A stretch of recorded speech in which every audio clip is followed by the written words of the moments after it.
Iran की security forces ने पाकिस्तान की फिजाई हुदूद की खिलाफ वर्जी करते हुए कराची एयरपोर्ट पर तो तबाही मच गई। कंसाइनमेंट आया था वेपन्स का अमेरिका से और सुना है ईरान ने ड्रोन हमला करके सारा कुछ तबाह कर दिया। खबर यह है कि अमेरिका की मशरिक़ वस्ता से छुट्टी होना शुरू हो गई है।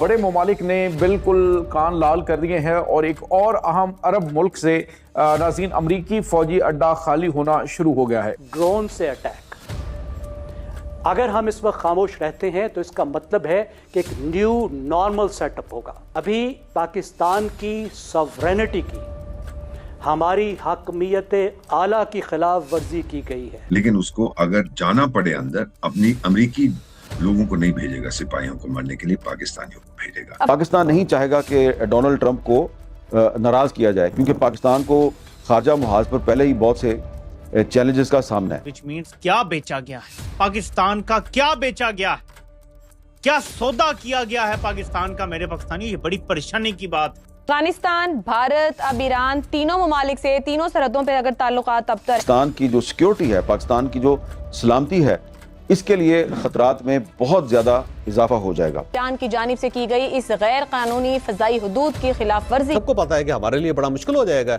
ये अहले तशी को रोकना, क्योंकि वो तो एक वार स्टार्ट हो जाएगी। कुछ ऐसा बेच दिया गया है कि पाकिस्तान के मफादात बर्बाद और पाकिस्तान पे एक मुकम्मल कब्जा हो गया है। तो मुसालिहाना क्या होता है भाई? हमारे घर में घुस के हमला किया है। मुझे बताइए इस वाक़े में और बालाकोट के वाक़े में क्या फ़र्क है? कराची एयरपोर्ट से बहुत बड़ी खबर निकल कर आ रही है। रिपोर्ट है कि ईरान ने कराची एयरपोर्ट पर एक मैसिव ड्रोन स्ट्राइक एग्जीक्यूट कर दिया है। पूरा एरिया हाई अलर्ट पर है, लेकिन हैरत की बात यह है कि पाकिस्तानी मीडिया इस वक्त पूरी तरह साइलेंट है। ग्राउंड पर पैनिक है, पर हेडलाइन गायब है। अब सवाल यह है कि ईरान ने इतना बड़ा स्टेप क्यों लिया। सोर्सेस क्लेम कर रहे हैं कि अमेरिका पाकिस्तान को वेपन्स का एक बहुत बड़ा कंसाइनमेंट डिलीवर करने वाला था। ये वेपन्स कराची एयरपोर्ट पर लैंड होने वाले थे, लेकिन ईरान की इंटेलिजेंस ने इस पूरे ऑपरेशन को इंटरसेप्ट कर लिया। ईरान ने बिना किसी देर किए स्ट्राइक की और इस पूरे कंसाइनमेंट को न्यूट्रलाइज कर दिया। ये कोई अचानक हुआ इंसिडेंट नहीं है। इंटरनल रिपोर्ट्स की माने तो पाकिस्तान जर्नलिस्ट इनका हिंट पहले से ही दे रहे थे। आसिम मुनीर की लीडरशिप में पाकिस्तान अब खुलकर अमेरिकन ऑर्बिट में जा चुका है।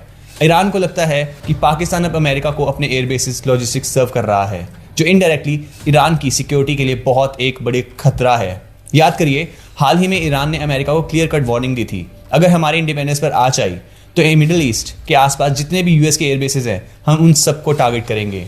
ऐसा लग रहा है कि ये स्ट्राइक उसी वार्निंग का सिर्फ एक ट्रेलर था। पाकिस्तान इस वक्त दो महाशक्तियों के क्रॉसफायर में फंस चुका है।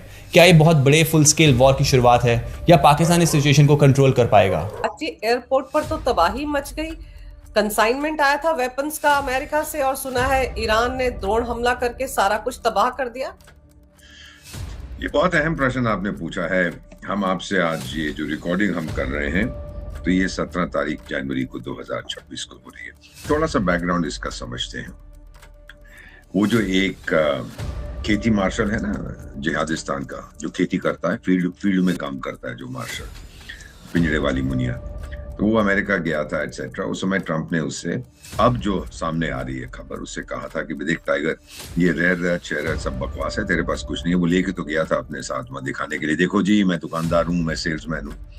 उसने कहा ये चीज है कि हमने ईरान को रोकना है। अब जो क्या है, इजराइल अपने बॉम्बर्स यूज करेगा जो मैंने दिए, मैं हथियार यूज करूंगा और आप अपने सिपाही भेजो मरने के लिए। तो उसने कहा कि जनाब क्या फर्क पड़ता है, मेरे 10,000 मर जाएंगे, हमारी औरतें 5 करोड़ और पैदा कर देंगे, दिक्कत क्या, हम तो पैदा होते हैं मरने के लिए, जिहाद के लिए। Very good. तो अब मेरा मानना है कि अमेरिका ने जो हथियार उसको भेज रहे थे इस्लामाबाद को, कि अभी अपने पास रख, तैयार हो जाए, क्योंकि आपकी तरफ से अगर मुझे ईरान पर हमला करना, जो वो करेगा, डोनाल्ड ट्रंप को आप ये बात समझ लीजिएगा, जो कहता है वो करता है, जो करता है वो कहता है, वो ठोकेगा, जरूर ठोकेगा। लेकिन उसको अगर जाना पड़े अंदर, अपनी अमरीकी लोगों को नहीं भेजेगा, सिपाहियों को मारने के लिए पाकिस्तानियों को भेजेगा। पाकिस्तान को कोई फर्क नहीं पड़ता, वो तो पैदा होते हैं 72 हुर्रों के लिए, इस धरती पे कुछ मिलता नहीं है, तो अगले जीवन में उनको जो कुछ चाहिए मिलेगा। वहां पे उनको शारीरिक संबंध मिलेंगे 72 हुर्रों के साथ, और इस जीवन में उनको हिंसा मिलेगी। तो ये दोनों चीजें अगर आप ध्यान में रखें, फिर ये साफ जाहिर है कि अमेरिका करने वाला था कुछ ईरान पर, और उसने पाकिस्तान को ये हथियार भेज दीजिए कि अपने सिपाहियों को ये दीजिए और वो अंदर जाएंगे अब। लेकिन किसी इंटेलिजेंस एजेंसी ने ये बता दिया उनको, और फिर क्या होता है कि जब इंटेलिजेंस एजेंसी ने ये बात उनको बताई, अब कौन सी इंटेलिजेंस एजेंसी आप तो समझ सकती हैं, और फिर ईरानियों ने एक स्ट्राइक की और पूरी तरह से वो प्लेन लोड को तबाह कर दिया। तो ये चीज मानने के लिए। दूसरी चीज बेटा, जब से शुरुआत हुई है, क्षमा कीजिएगा तो उसको बंद कर देता हूँ। दूसरी चीज ये है कि ईरान और जिहादिस्तान के जो संबंध हैं वो ऊपर नीचे होते रहे हैं। शाह ईरान जो था उसने समर्थन किया था पाकिस्तान का, 65 की लड़ाई हुई, 71 की लड़ाई हुई, उसने भारत की बहुत आलोचना की थी और ये भी बोला था कि पाकिस्तान और ईरान दो जिस्म हैं मगर एक आत्मा है। बड़ी बड़ी बातें करता था। अब क्या हो, उसके बाद वो चला गया, वो भूल गया था कि शिया सुन्नी का जो डिवाइड है वो इतना आसान नहीं है। तो फिर पाकिस्तान का वहां पे एक लीडर गया, फिर ईरान से लोग आए, पिछले साल भी उनके राष्ट्रपति आए थे। बस ये क्या होता है कि एक दूसरे पे भरोसा नहीं है, और मेन कॉज इसका बलूचिस्तान। ये सिर्फ एक ड्रोन स्ट्राइक नहीं है, बल्कि पाकिस्तान की फॉरेन पॉलिसी का एक बहुत बड़ा कोलैप्स है। एक तरफ पाकिस्तान की इकोनॉमी आईसीयू में है और दूसरी तरफ वो अपने नेबर्स के साथ बॉर्डर्स को वॉर जोन में बदल रहा है। एक्सपर्ट्स का मानना है कि आसिम मुनीर का प्रो अमेरिकन टिल्ट पाकिस्तान को एक जंग में धकेल रहा है। वो अफोर्ड नहीं कर सकते। कराची एयरपोर्ट जैसे सेंसिटिव लोकेशन पर अटैक होना ये दिखाता है कि ईरान अब डिप्लोमेसी पर नहीं बल्कि डायरेक्ट एक्शन पर बिलीव कर रहा है। इस पूरे सिनेरियो में चाइना का साइलेंट रहना भी बहुत कुछ कह रहा है। सीपेक के नाम पर पाकिस्तान ने चाइना से दोस्ती निभाई, लेकिन सिक्योरिटी के लिए वो अब भी अमेरिका पर डिपेंडेंट हैं। ईरान के मूव ने पूरे मिडिल ईस्ट और साउथ एशिया में एक पावर स्ट्रगल शुरू कर दी है। अगर पाकिस्तान ने अमेरिका को अपने एयर बेसिस प्रोवाइड किए तो ईरान ही नहीं बल्कि बाकी रीजन्स की भी पावर्स इसे थ्रेट मानेंगी। क्या पाकिस्तान अपने फायदे के लिए पूरे रीजन की शांति को दांव पर लगा रहा है? सबसे बड़ा खतरा ये है कि पाकिस्तान एक प्रॉक्सी वॉर का नया बैटलफील्ड बनने वाला है।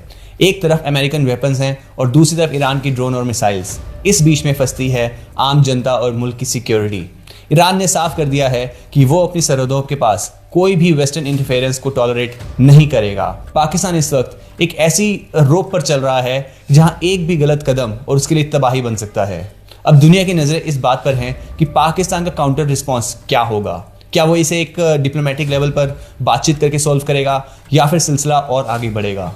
पाकिस्तान की हिस्ट्री रही है कि जब भी वो पावर की लड़ाई में कूदा है, नुकसान हमेशा उसका अपना ही हुआ है। आपको क्या लगता है, क्या पाकिस्तान को अमेरिका का साथ देना चाहिए या ईरान के साथ अपने रिश्ते सुधारने चाहिए? क्या हम एक वर्ल्ड वॉर 3 का नया फ्रंट बनता देख रहे हैं? अपने व्यूज नीचे कमेंट सेक्शन में जरूर बताइए। अगर आपको वीडियो अच्छा लगा तो वीडियो को लाइक और चैनल को सब्सक्राइब करना ना भूलना। जय हिंद।